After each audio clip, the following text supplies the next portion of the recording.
Radio Cartaya, 107.2 FM, emisora municipal.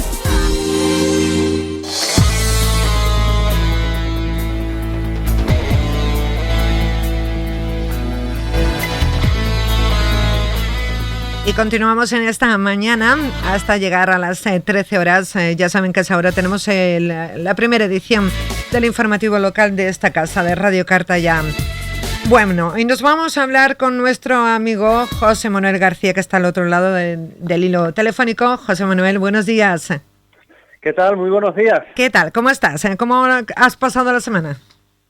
Pues la verdad es que va fluyendo. Hoy sabes que aquí es festivo, en este caso, debido al Corpus, pero la verdad es que uno sigue viendo y sigue asistiendo a informaciones, a noticias así inquietantes de nuestro mundo. Fíjate que esta semana hablaba con unos amigos de allí de Huelva, precisamente el pasado lunes, y me comentaban que habían visto ovnis en la costa, fíjate. ¿Pero eso curioso, cuándo? ¿verdad? ¿Eso cuándo? ¿Este lunes? Este lunes. Pero yo porque siempre me lo pierdo. Ay, es que el problema es que de los ovnis sabes cuál es, ¿no? No sé. Que nunca se está en el sitio, ¿no? Es verdad. Bueno, salvo algunas personas que supongo que a lo mejor son las elegidas para que estén. No lo totalmente, sé. Yo también lo veo así, totalmente. Creo que no se totalmente. Ve. José Manuel, ¿cómo te gusta que te diga investigador de fenómenos anómalos, periodista de investigación? ¿Cómo te gusta que te nombren? Pues lo último es lo correcto, ¿no? Periodista de misterio, ¿verdad? Periodista de investigación. Yo hago mucho periodismo, ¿no? Evidentemente, no solo me dedico al misterio, pero sí es verdad que por lo que se me conoce precisamente por estos temas, y a mí no me gusta renegar de algo que evidentemente me ha dado mucho, así que como tú quieras llamarme. Y que además te encanta. Totalmente. Bueno, si no estaría yo tan metido. Verdad, totalmente. José Manuel, vamos a hablar del Hospital Manuel Lois. Bueno. ¿Qué información? ¿Qué lo llegaste a conocer? No. Pues vamos, no entré nunca. Pues era un lugar, yo no entré en activo, obviamente, ¿no? Porque además mi zona es diferente. Pero sí es verdad que tuve la oportunidad de entrar cuando ya estaba casi derribado. Uh-huh. Un edificio que en sus inicios se comenzó a llamar Residencia Sanitaria del Seguro Obligatorio de Enfermedades Manuel Lois García. Uh-huh. Fíjate qué curioso. Y se comienza un poco a construir allá por el año 1952, que estaba llamado a ser uno de los grandes hospitales de toda Huelva, como de hecho fue realmente. Y la verdad es que era un lugar de Huelva, que era muy interesante. Y te digo que era muy interesante porque, sobre todo, tras cerrar, nuevamente recalco el año 1952, tras cerrar, quedó habilitada solamente la zona de urgencias. Sí. Que estaba justamente abajo, tal y como entrabas y dejabas el pasillo que iba hacia allá la parte que estaba, en este caso, abandonada. 15 años estuvo el edificio allí abandonado, solamente funcionando esa parte de urgencia, y es aquí donde van a empezar los fenómenos que a ti y a mí nos han reunido hoy aquí en Cartaya. Sí. Porque justamente es cuando el hospital se desaloja, dejan dentro, fíjate, enseres, archivos, colchones, es decir, como si se hubiera abandonado precipitadamente, pero obviamente se abandona con un planning, ¿no? Esto no se dejó así como así. Y los testigos muy pronto comenzaron a hablar que por las noches, en el Manuel Lois, se escuchaban ruidos extraños, se escuchaban quejidos lastimeros, como si alguien realmente estuviera pasándolo muy mal y como si estuviera aquejado por algún tipo de enfermedad que le provocaba grandes dolores. Se comenzó también a decir que se escuchaban pasos por la noche, pisadas. Fíjate que esas pisadas que te comento, pues no eran los que escuchaban precisamente lo que pudieran ser personas que entraban allí por la noche sin techo, sino que eran de los propios médicos de urgencia que hablaban precisamente de aquello, hablaban de lo que estaba ocurriendo en el Manuel Loy. Y es muy curioso, y también es difícil, porque en cierta ocasión uno de esos médicos, pues hay un momento en el que le llama la atención y atraviesa lo que es el pasillo. Yo quiero que te hagas una idea mental, sí, como quiero que se la hagan todos nuestros oyentes. Imagínate la Huelva de la época, ya el edificio cerrado, y 1993 estamos hablando, y ese edificio, bueno, pues era un pasillo de urgencias perfectamente pintado, con sus líneas, cuidado con sus luces, y cuando pasaban las puertas separadoras que daban al edificio del hospital, sí, la pintura caída, sin luz, todo abandonado, polvo, era como dos mundos diferentes. Entraron, buscaron un poco el origen, inquietos sin duda alguna por lo que podía pasar, y cuando llegan a la cuarta planta, ellos notan que hay una bajada intensa de temperatura, que con esa bajada intensa ellos se giran porque parecía que había corriente de atrás adelante, y lo que ven cruzar ante ellos es una señora vestida de blanco, que a decir por el doctor Ruiz era como una especie de traje, no de enfermera, sino más bien de religiosa sanitaria, es decir, de monja que hacía labores sanitarias, y desaparece delante de ellos. ¿Te puedes imaginar que el susto que se llevaron, bueno, pues eso no fue precisamente normal, pero peor es lo que le ocurre a un vigilante de seguridad que iba con un perro? El perro se llamaba Danco, y hay un momento en el que también comienzan a sentir ruidos en la planta cuarta, quinta, sin definir. Ellos miran a través del patio y quieren ver una forma, y ante esa duda, ¿ellos qué hacen? Suben. Cuando suben, el perro, lejos de estar en un estado de alerta, de agresividad, pastor alemán, lo que nota el vigilante es un acobardamiento que tenía.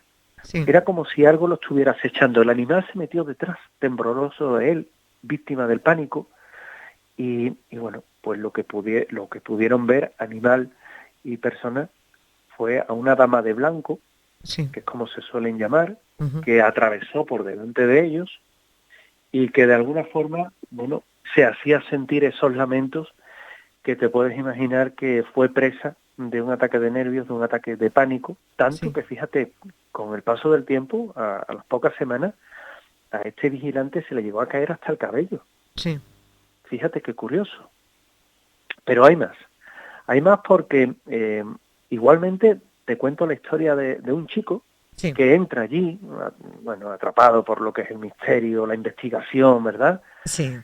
Y bueno, estuvo durante todo el tiempo allí metido, y hay un momento en el que él ve como hay en una de las salas una lámpara, una lámpara que le llama la atención y se la lleva a su casa, una lámpara típica, el típico flexo de estudiar, ¿no?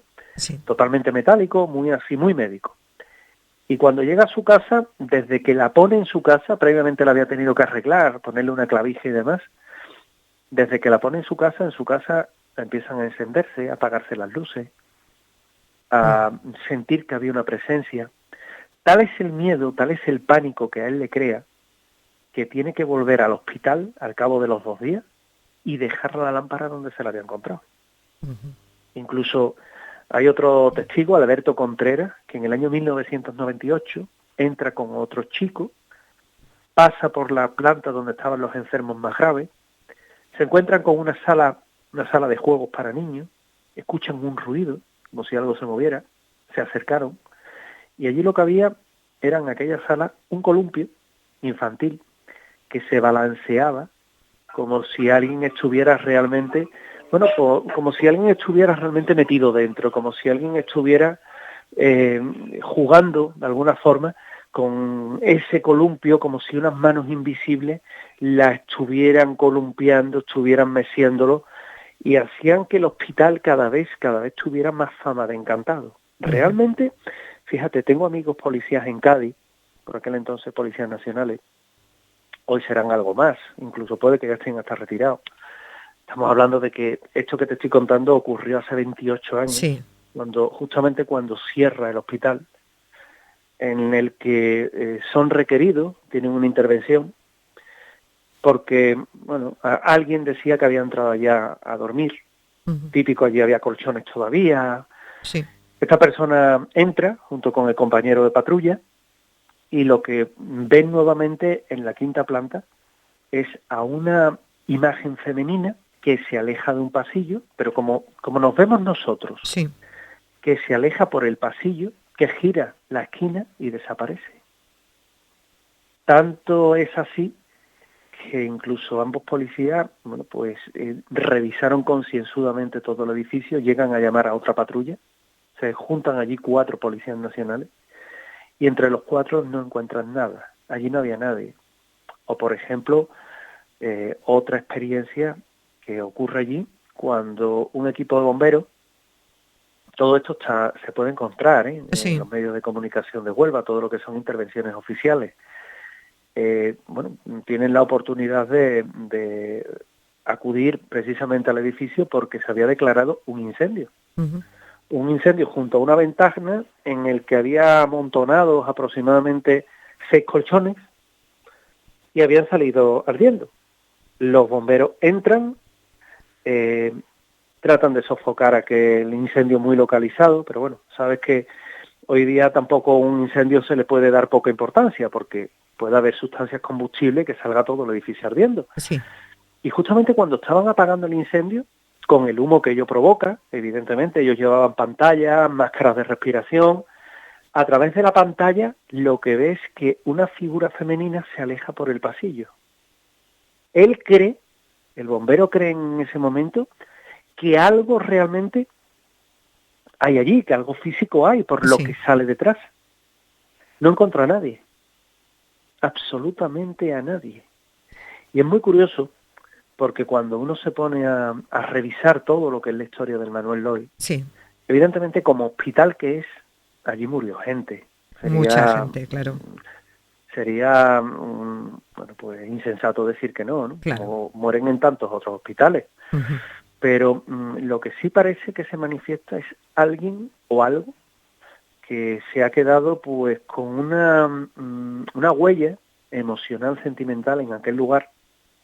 Posiblemente sea el propio, bueno, el propio personal, alguien de ese personal religioso sanitario que en un principio hacía allí labores piadosas y que luego posteriormente fue sustituido por personal de enfermería, junto a Andalucía, evidentemente, pero hay una huella psíquica que evidentemente se ha mantenido, incluso años después de haber sido cerrado, cuando el hospital simplemente era zona de lo que podríamos llamar urgencia, solamente esa parte de urgencia, como una especie de dispensario rápido para atender a aquellas personas, bueno, que les pillara y que aquello estuviera un poco más cerca.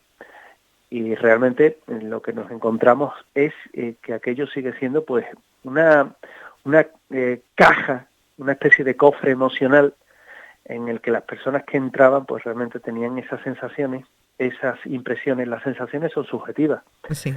Pero cuando tienes la oportunidad de grabar psicofonías, cuando puedes ver a una figura física que se aleja de un momento, de un punto determinado, o incluso animales que están preparados para eso muestran acobardamiento, o incluso, bueno, pues lo que eran la Junta de Andalucía, cuando decide derribar el Manuel Lois por un convenio firmado con la Tesorería General de la Seguridad Social. Por aquel entonces el portavoz municipal era José Juan Díaz Trillo. Pues las mismas personas que se encargan del derribo hablan precisamente de haber visto a través de las ventanas a alguien que parecía asomarse. Quizás el fantasma que en una última y postrera despedida pues estaba diciendo adiós al edificio que posiblemente lo vio en vida.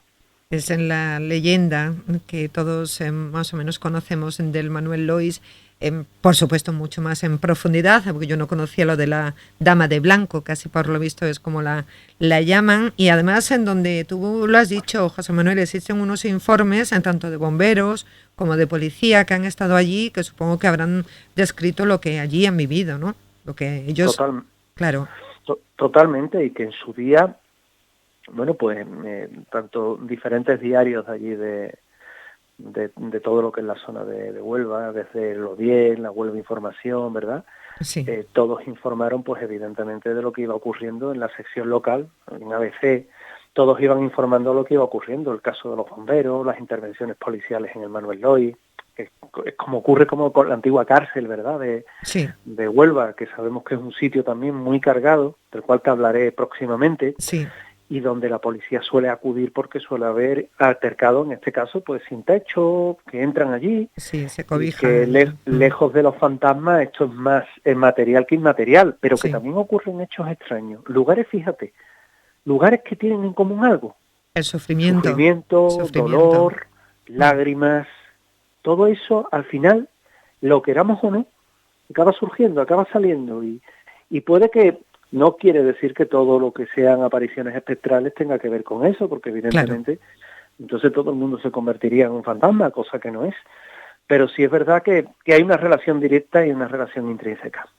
¿Alguna vez has tenido la oportunidad de ver tú con tus propios ojos algo?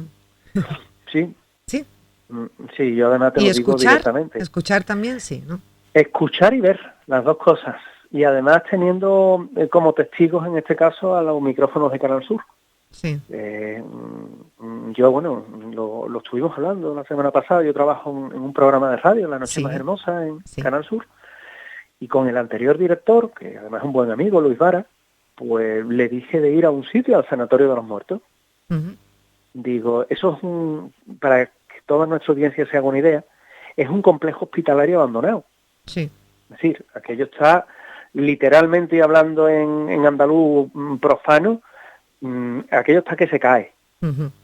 Y me mandó allí. Oye, José Manuel, vete esta noche a tal sitio que allí nos has contado ya, porque ya habíamos investigado allí, que se aparece una niña, vete para allá y nos lo cuenta, llévate unos testigos, hablamos desde allí, a ver, bueno, venga.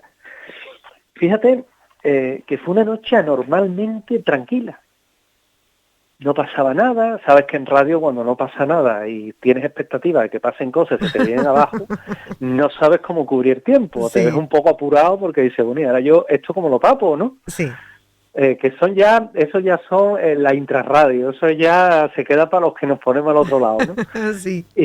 Pero que se pasa mal, vaya. Se pasa muy mal. Y que luego suele salir bien, ¿eh? También es verdad. Sí. Pero así de entrada, bueno, el pellizquito en el estómago se te coge, claro. Y bueno, no pasaba nada. Y yo, pues, inquieto, entrevistando a uno, a otro, y a la hora de irnos, una chica que venía con nosotros, simplemente dice aquello de, me voy a ir y no pasa nada.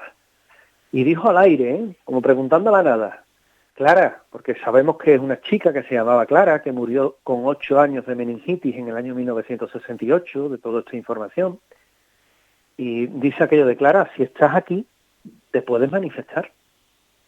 Y justamente al acabar de decir ella eso, surge delante nuestra una forma que acaba cogiendo, bueno, pues podríamos decir lo que es la forma propiamente dicha de una persona, pelo largo, vestidito amarillo, cruza delante nuestra y desaparece. En ese momento en radio se hace el silencio. Evidentemente. Claro, a mí no me salía la voz del arma. Luis Vara comienza a decir, José Manuel, ¿pero qué está pasando? Yo solamente atisbé a decir, no te lo vas a creer. Y nuevamente la chica dice, ¿lo puedes volver a hacer? Y aquella forma de niña pasa en dirección inversa por delante nuestra de nuevo. Bueno, como yo soy consciente que esto en radio, y más en la época que todavía no había el tema de las redes sociales, no podías meter vídeos y cosas de estas, ¿no? Sí. Como yo soy consciente de que el oyente puede creerse que se le está vendiendo La Guerra de los Mundos, versión Casa Encantada. Exacto, sí. Pues lo que hice fue coger a los testigos, y decirle, a ver, ¿quién está vivo para contarlo? Claro, había quien estaba llorando, otros tenían un ataque de risa. Sí, tú y tú, ¿no? Los nervios, mira, claro. Puedo coger el micro y contarlo vosotros, yo no lo voy a contar. Y fueron los testigos los que lo contaron. Impresionante. La verdad es que eso tiene que marcar y espero que nuestra audiencia esté pendiente a lo que estamos diciendo. Mucha gente estará diciendo, madre mía, qué miedo. Y no es para menos. La verdad es que sí. Sobre todo, más que miedo, respeto, que es lo que hay que tener. Respeto. Por cierto, este fin de semana estrena El expediente Warren. ¿Vas a ir a verlo? Por supuesto. Yo sí voy a ir a verlo, ¿eh? Espero no decepcionarme. Y yo también, eso espero. Porque la anterior fue una decepción. Bastante. El caso Enfield, la expectativa, igual que El Conjuro era una gran película, sí, porque te mantenía con el miedito y demás, El expediente Enfield fue flojita. Sí. Y bueno, vamos a ver esta. Sabes que se basa en hechos reales. Sí, vamos a ver, y eso es lo que más me impacta, que estén basados. La semana que viene que te voy a llevar un piso encantado. Venga, vale. Te voy a llevar un piso encantado a Matalascaña. La semana que viene hablamos de qué nos ha parecido. Venga, vale. Venga, estupendo. Pues quedamos para la semana que viene. Ha sido un placer hablar contigo. Un beso. Muchísimas gracias. Adiós. Gracias. Adiós. Radio Cartaya, 107.2 FM, emisora municipal.